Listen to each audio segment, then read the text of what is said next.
The Strait of Hormuz, 21 miles. That is the narrowest point of the Strait of Hormuz.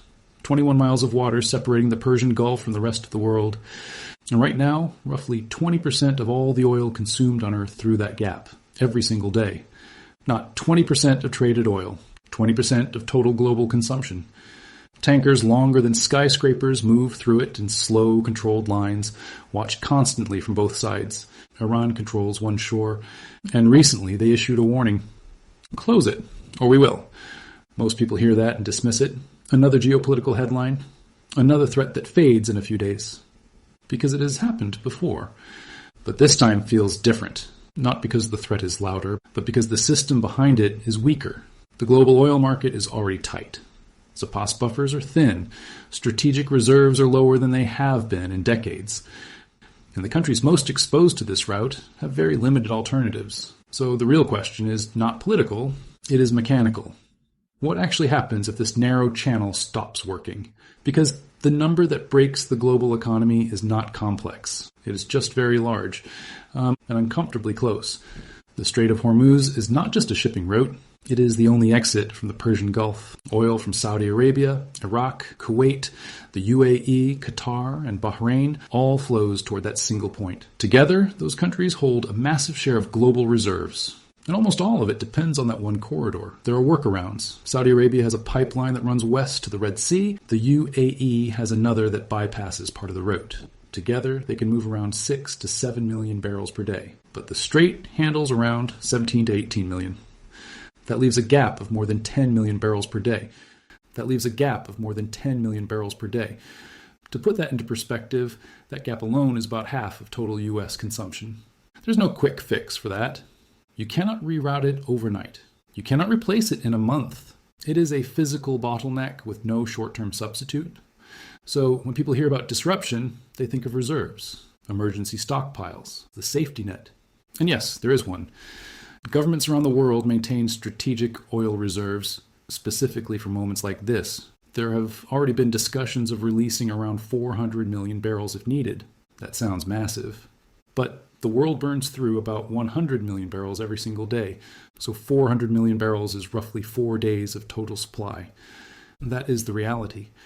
Even if the actual shortfall is smaller, say 10 to 12 million barrels per day, those reserves only stretch the timeline, maybe 30 days, maybe 40. After that, the math starts to break. And there's another problem. Those reserves are not full. They have already been used in recent years to stabilize prices during other crises. The cushion is thinner than it looks. So the system can absorb a short disruption. A week, maybe. A few weeks with strain. But longer than that, the pressure builds quickly. And that pressure shows up first in price.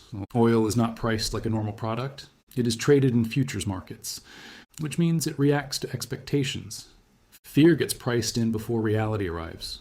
If traders believe supply might be disrupted, prices move immediately. Before a single barrel is lost, before a single tanker is stopped, that is how you get rapid spikes. Before tensions rise, oil might sit around $80 or $90 per barrel, but a confirmed disruption in a route as critical as Hormuz could add $50, even $70 in days. That brings prices into the $140 to $150 range. And historically, that level matters.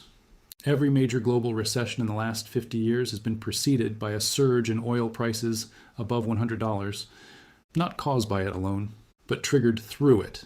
Because energy is everywhere. It is in transport, manufacturing, food production, electricity. When energy prices rise, everything else follows. Companies face higher costs. Some absorb it, others cut expenses, which often means cutting jobs. Consumers spend more on fuel and less on everything else. Demand slows, growth weakens, then stops.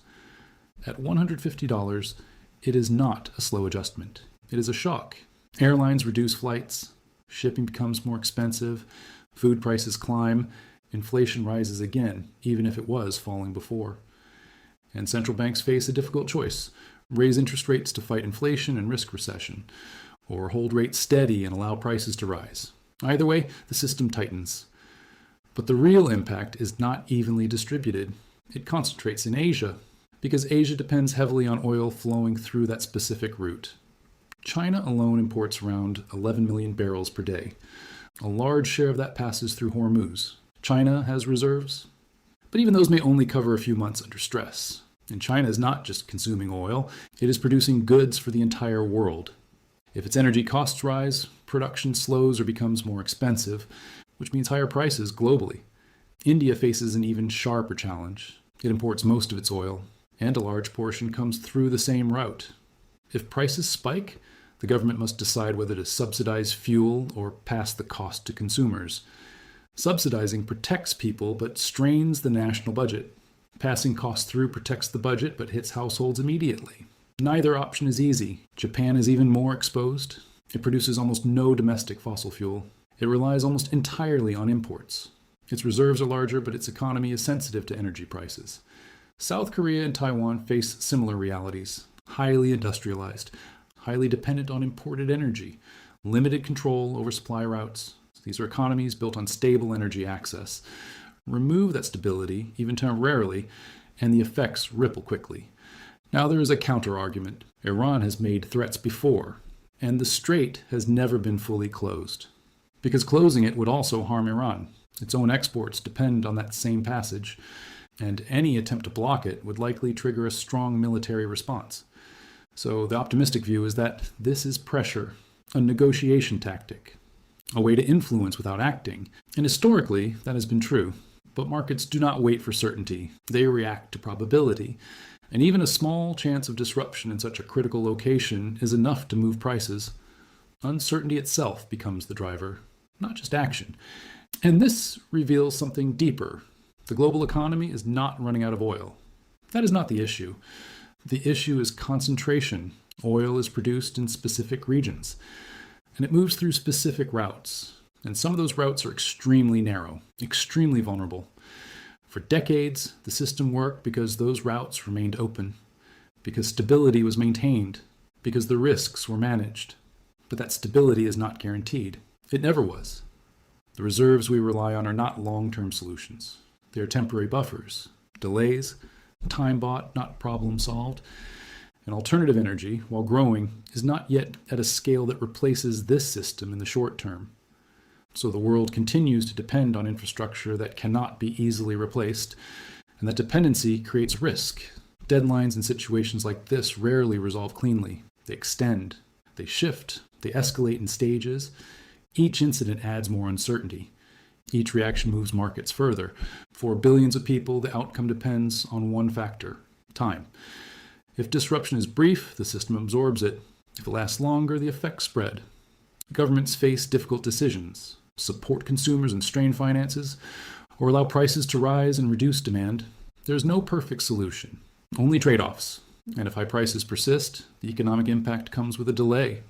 Months later, after costs have moved through supply chains, after companies adjust, after consumers reduce spending, that is when recession appears. By then, the original cause is often forgotten, but the consequences remain. The global economy has always relied on energy being available, affordable, and reliable. That assumption supports everything from global trade to food prices to everyday life. But it is not a guarantee. It is a condition. And conditions can change. This moment highlights how much depends on a single point. A narrow stretch of water, 21 miles wide, watched from both shores. The world can adapt to disruption, eventually. But the real question is what changes during that process. Which industries shrink, which supply chains shift, which countries rethink their dependencies, and whether those changes happen fast enough to prevent lasting damage. Because for millions of people, the impact will not be abstract. It will show up in fuel costs, electricity bills, food prices, long before any resolution is reached. And by the time stability returns, the system may not look the same.